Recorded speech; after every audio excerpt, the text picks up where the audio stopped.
Hello friends, मैं astro vastu consultant doctor Neetu Mohan astro Neetu group में आपका स्वागत करती हूँ। पितृपक्ष की अमावस्या वाले दिन सूर्य ग्रहण का आना। 12 हमारी अमावस्या होती है साल में, और ये पितृपक्ष की जो अमावस्या होती है ये सबसे बड़ी अमावस्या होती है। इसीलिए 16 दिन तक इस अमावस्या के लिए पूजा की जाती है और इस अमावस्या वाले दिन तर्पण किया जाता है। अमावस्या वाले दिन चंद्र देवता तो वैसे ही नहीं दिखते, तो उनकी पावर तो हमें वैसे ही नहीं मिलती है, एनर्जी वैसे ही खत्म हो जाती है उनकी। उसी दिन सूर्य देवता का भी ग्रहण लग जाना, यानी कि राहु की एनर्जी को स्ट्रांग हो जाना और सूर्य देवता की एनर्जी का खत्म हो जाना। किस दिन? जिस दिन अमावस्या है। ऑलरेडी अमावस्या पे बहुत सारी चीज़ें हम बोल देते हैं कि बॉडी में पेन हो रहा है, अमावस्या आ रही है, किसी को परेशानियां शुरू हो जाती हैं, कष्ट मिलने शुरू हो जाते हैं। उस दिन सूर्य देवता की भी एनर्जी ख़त्म हो जाती है। सबसे बड़ी बात है, इस अमावस्या और ग्रहण के अगले दिन से ही नवरात्रि स्टार्ट है। कुछ उपाय करके, कुछ रेमेडीज करके हम अपनी चीज़ों को पॉजिटिव और हम अपनी चीज़ों के कार्य जैसे चल रहे हैं वैसे ही कर सकते हैं। ये जो ग्रहण लग रहा है, ये ग्रहण आप 2 अक्टूबर को अमावस्या वाले दिन रात को 9:15 से स्टार्ट हो जाएगा। अगले दिन आप देखेंगे 3 अक्टूबर तक की रात को ये 3:17 तक रहने वाला है। जब सूर्य की एनर्जी खत्म हो गई, तो सूर्य अगर आपकी कुंडली में कहीं खराब है तो आपको नेगेटिव, यानी कि आपको अच्छी रिजल्ट नहीं देंगे। कहीं आपके राहु बैठे हुए हैं तो राहु भी आपको अच्छा रिजल्ट नहीं दे रहे हैं, स्ट्रांग हो जा रहे हैं। कहीं केतु अगर सही दिशा में नहीं है या सही घर में नहीं है तो वो भी एक्टिवेट हो जाएंगे, क्योंकि अगले दिन 3:15 तक का आपका ग्रहण चल रहा है। और जिनकी कुंडली में पितृदोष, काल सर्प दोष, ये सब दोष हैं, तो वो तो आप देखेंगे अमावस्या वाले दिन ग्रहण पड़ रहा है तो वो भी एक्टिवेट हो जाएंगे। वैसे तो ये इंडिया में विजिबल नहीं है, इसीलिए आपको कोई सूतक काल लगाने की ज़रूरत नहीं है। कोई ना सूतक काल लगेंगे, सारे मंदिर खुले रहेंगे। ये जो ग्रहण पड़ रहा है ये वर्गो कन्या राशि पे पड़ रहा है। वर्गो कन्या राशि वालों को थोड़ा सा अलर्ट रहना है, अपनी हेल्थ को लेके, फाइनेंस को लेके, अपनी अचानक से घटने वाली क्रियाओं को लेकर। अगर आपकी कुंडली में ये 3-4 प्लैनेट अच्छे बैठे हुए हैं तो आपको रिजल्ट बार बार अच्छा देंगे। अगर ये प्लैनेट आपकी कुंडली में बेकार बैठे हुए हैं, राहु, केतु, सूर्य देवता, मून, तो आपको ये बार बार गलत भी देंगे। अचानक से कुछ ना कुछ क्रिएट हो सकता है, थोड़ा सा अलर्ट रहें, अपनी सेहत के लिए केयरफुल रहें। अगर यूनिवर्स में, ब्रह्मांड में कोई भी घटना घटती है तो उसका इफेक्ट तो आना ही है। इसीलिए अगर ये, ठीक है, इंडिया में विजिबल नहीं है, सूतक नहीं लगेंगे, लेकिन सूर्य ग्रहण तो पड़ रहा है तो बाकी राशियों पे भी कुछ ना कुछ इफेक्ट ज़रूर देकर जाएगा। इसके लिए मैं आपको एक कॉमन रेमेडी बताऊंगी जो सभी लोगों के लिए होगी। मैं 3-4 चीज़ें बताऊंगी, पर इनको आप ऐसे ही करना जैसे बताऊंगी, क्योंकि अगले दिन से नवरात्रे हैं और आपको अपने घर की चीज़ों को भी पॉजिटिव करके माता रानी को लेकर आना है।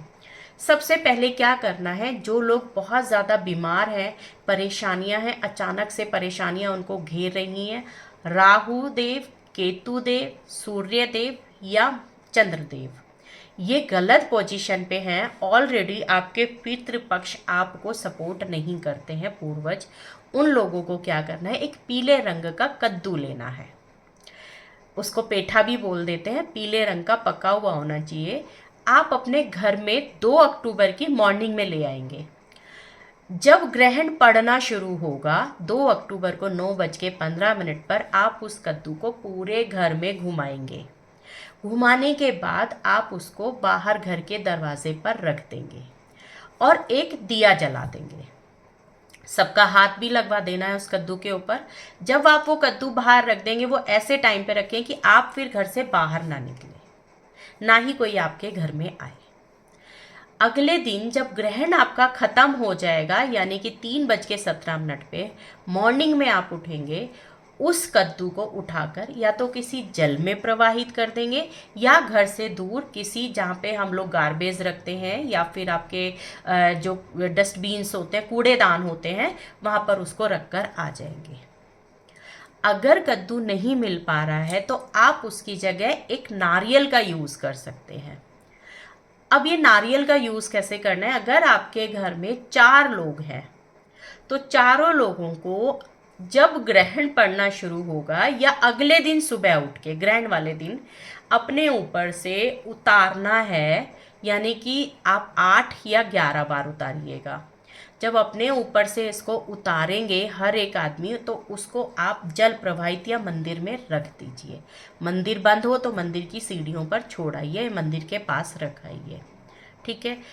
आपको रात में कोई दिया नहीं जलाना है घर के बाहर। सिंपल ये रेमेडी है, सिर्फ सुबह उठ के करना है। अगले दिन जब आप नारियल रख के बाहर आ जाओगे, मंदिर में रखाओगे या उसको जल प्रवाहित कराओगे, घर पे आना है, अपने घर को शुद्ध करना है गंगा जल से या गौमूत्र से।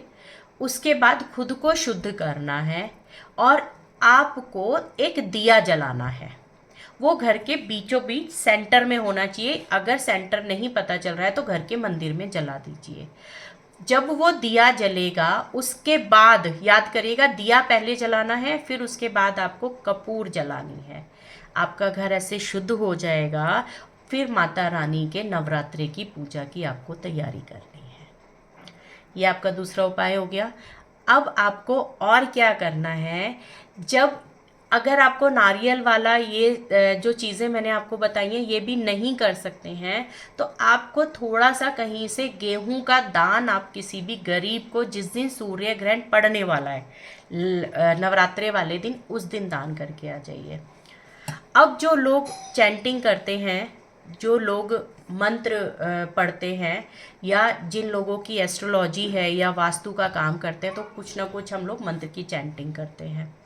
उन लोगों को क्या करना है, जैसे ही रात में ग्रहण पड़ना शुरू होगा, खास तौर से 9 से 12 के बीच में, 9:15 से 12 के बीच में, आपको जितने भी मंत्र हैं वो आपको सिद्ध करने हैं, यानी कि चैंट करते रहना है।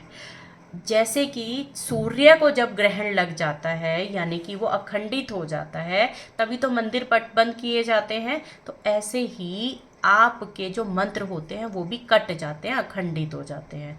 तो अपनी बॉडी की एनर्जी को वापस लाने के लिए आप उन मंत्रों को चैंट करते रहिए। वो आपको कम से कम 9:15 से 12 बजे तक ज़रूर करिएगा बैठ के। आपको उससे एनर्जी भी बहुत मिलेगी और वो अखंडित भी नहीं होंगे। अगले दिन से फिर आप उनको चैंट करिए, आपको वैसे ही एनर्जी मिलेगी। अदरवाइज आपके ये मंत्र अखंडित हो जाएगा और इनकी पावर कम होती चली जाएगी। आपको जो एनर्जी से आप कर रहे थे या जिन कामों के लिए आप कर रहे थे, वो सारे काम आपके ऐसे ही बनेंगे जैसे आप अपने मंत्रों की शुद्धि से करते आ रहे थे। यहाँ पे अगर कुछ लोगों को, जैसे मैं बहुत ज़्यादा देख रही हूँ कि ये साल बहुत ज़्यादा अच्छा नहीं निकला है और दिवाली आ रही है और अगले दिन से नवरात्रि भी शुरू है, मैं उनको इस अमावस्या पे एक उपाय ज़रूर बताऊंगी। अमावस्या वाले दिन, सुबह के दिन, 2 अक्टूबर को मॉर्निंग की बात कर रही हूँ। आप जो मैंने भगवत गीता के, श्रीमद् भगवत गीता के मैंने 4 अध्याय बताए थे हैं, जिसमें कि 2nd अध्याय है, 12th अध्याय है, 12वां, 15वां और 17वां अध्याय। अगर आप ये चारों नहीं पढ़ सकते हैं तो इनमें से एक अध्याय ज़रूर पढ़ लें। लेकिन मैं कहूँगी अगर आपको अपने काम बनाने हैं और आप चाहते हैं कि आपका ये जो दोष है आपके ऊपर ये बने हुए हैं और आपकी चीज़ें संपूर्ण रूप से ठीक होती चली जाएं, तो इनका अध्याय उस दिन मॉर्निंग में ज़रूर करें। रिजल्ट आपके सामने होते हैं तभी तो आप मुझे इतने मैसेज करते हैं कि ये बताइए, और इससे मुझे पता चल जाता है कि मेरी रेमेडीज़ काम कर रही हैं। इसी के साथ मैं ये वीडियो यहीं समाप्त करती हूँ। जय माता दी।